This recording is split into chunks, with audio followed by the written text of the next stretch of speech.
আসসালামু আলাইকুম। শুভ সন্ধ্যা। আজ 24 আগস্ট 2026।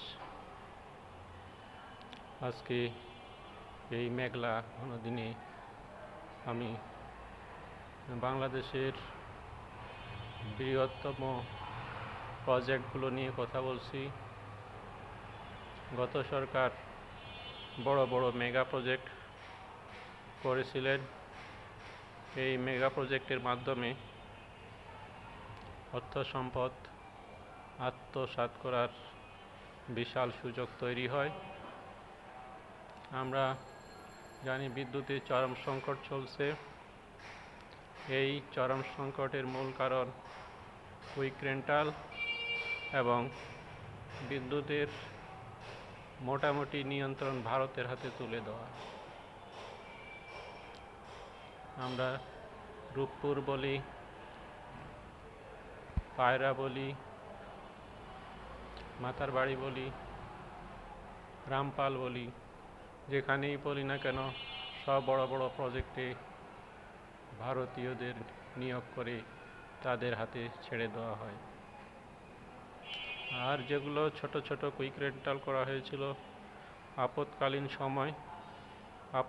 সময় বলতে বলতেই 10-15 বছর 17 বছর শেষ হয়ে গেছে। কিন্তু এই কুইক রেন্টালের পিছনে আছে রহস্য। সেই রহস্য হলো যে বিভিন্ন দেশে মূলত চায়না থেকে যে মেশিনগুলো আনা হয়েছে বিদ্যুৎ উৎপাদনের জন্য, সেগুলো প্রায় ফেলে দেওয়া মেশিন বা ইঞ্জিন বা অকশনের। এই অকশনের মেশিন যন্ত্রপাতি নিয়ে এসে আমাদের দেশে বিদ্যুৎ উৎপাদন করা হয়, যার কারণে বিদ্যুৎ উৎপাদনের খরচ বহুগুণে বেড়ে যায়।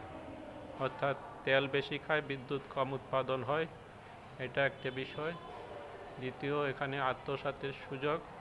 কম দামে জিনিস বেশি দাম দেখিয়ে সেই জিনিস আমদানি করা হয়। এছাড়া ক্যাপাসিটর চার্জ অর্থাৎ বিদ্যুৎ উৎপাদন না করেও আমরা বিদ্যুতের দাম পরিশোধ করি। অর্থাৎ এখানে প্রকাশ্যে চুরির একটি সুযোগ রাখা হয়েছে। আরও অন্যান্য সুযোগ, যেমন বিদ্যুতে তেল সাপ্লাই সরকার করবে, উৎপাদন করবে কুইক রেন্টাল কর্তৃপক্ষ। অর্থাৎ তেল নিবে, বিদ্যুৎ উৎপাদন করবে না সেটা কুইক রেন্টাল কর্তৃপক্ষের হাতে। এভাবে বিভিন্ন দিক থেকে বিদ্যুৎ সেক্টরকে চরম সংকটে ফেলা হয়েছে। এটা পরিকল্পিত, যে গত সরকার এটা পরিকল্পনার মধ্যে রেখেছিল, যদি তারা ক্ষমতায় না থাকে বিদ্যুৎ উৎপাদন বিপর্যস্ত হবে এবং পরবর্তীতে দেশবাসী এর দুর্ভোগ বহন করবেন। এই সব মিলায়া এখন আমরা সেই দুর্ভোগের মধ্যেই আছি। এই মুহূর্তে বিদ্যুৎ কমিশন গঠন করে জরুরি ভিত্তিতে এই কুইক রেন্টালের উপর ডিসিশন নেওয়া, এবং যদি 2-4 বছর সময় লাগে তবুও চায়না বা অন্য কোনো প্রতিষ্ঠানের সঙ্গে, অন্য কোনো দেশের সঙ্গে চুক্তিপত্র করে দ্রুত বিদ্যুৎ উৎপাদন কেন্দ্র করা, যাতে করে বিদ্যুৎ আমরা নিজের থেকে উৎপাদন করতে পারি, রাষ্ট্রীয়ভাবে উৎপাদন করতে পারি।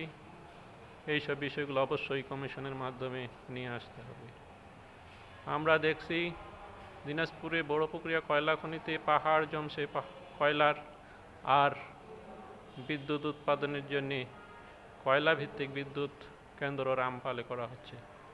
অর্থাৎ নিজেদের কয়লা পানিতে ভেসে যাচ্ছে, অপচয় হচ্ছে, ব্যবহার হচ্ছে না, আর আমরা আমদানি নির্ভর বিদ্যুৎ কেন্দ্র করছি, সেটাও আবার অন্য ক্ষেত্রে যেখানে কোনো কয়লার খনি নেই। যেখানে খনি সেখানে বিদ্যুৎ কেন্দ্র না করে দেশের আরেক প্রান্তে বিদ্যুৎ কেন্দ্র করা হলো। আমাদের দিনাজপুর এলাকায় অন্তত 5-6টি কয়লা খনি আছে। সেই খনিগুলোকে আমরা সঠিকভাবে ব্যবহার করি এবং খনি এলাকায় বিদ্যুৎ উৎপাদন কেন্দ্র করে 1200, 1500, 2000 মেগাওয়াট হতে হবে এমন না। আমরা যদি 100 মেগাওয়াট, 50 মেগাওয়াট, 60 মেগাওয়াট, 200 মেগাওয়াট ক্ষুদ্র আকারে যেটা সহজে করা যায় এরকম আকারেও আমরা মাঝারি আকারেও আমরা করতে পারি। কিন্তু সেই পরিকল্পনা থেকে দূরে সে রামপালে একটি কয়লাভিত্তিক বিদ্যুৎ কেন্দ্র করা হলো, যার কয়লা আসবে ভারত থেকে, অস্ট্রেলিয়া থেকে বা অন্য কোনো দেশ থেকে চড়া দামে। যেখানে বাজার মূল্য $150 কয়লা, সেখানে আমরা $400 আনতেছি। এই ক্ষেত্রে প্রতি পদে পদে দুর্নীতির সুযোগ পথ তৈরি করা হয়েছে, যার কারণে এই বিদ্যুৎ সংকট থেকে মুক্তির জন্য জরুরি ভিত্তিতে একটি বিদ্যুৎ কমিশন গঠন করে 6 মাসের মধ্যেই এর সমাধান করা উচিত। কুইক রেন্টালের উপর ডিসিশন নেওয়া উচিত।